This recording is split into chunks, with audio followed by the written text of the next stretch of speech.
damit na yan? Kay Patricia. Diyos ko, pwede ba? Huwag mong inahalo ang damit ng pamilya sa damit niyang Patricia na yan. Hindi naman namumpas. Alam mo, hindi namumpas yung damit ni Sheila dahil pinaglumaan na yon. Pero pwede ba? Yung damit ni Kuya, ni Ate, huwag mong inahalo sa damit ng ibang tao. Naintindihan mo? Tatawa mo na. Ilang bang ahong pinagsisilbihan natin sa bahay na to? Ha? Eh, ang hirap naman kasi sa bahay na to no? Merong isang tao dyan na nakikitira lang, pero kumagasta. Akala mo kung sinong amo. Sige na, isimalay mo yan. Ang sabi mo? May problema ka ba? Wala. Wala pa eh. Kaya nang dinadakdak mo sa kay Cola.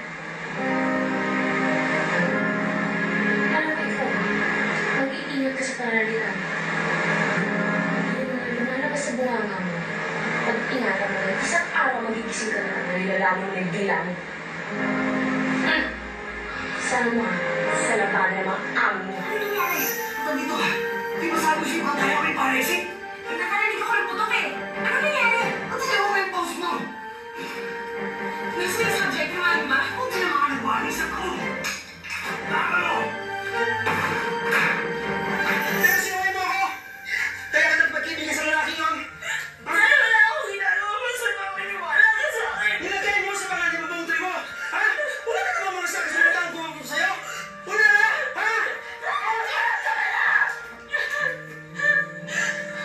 Hindi totoo yan, Tay.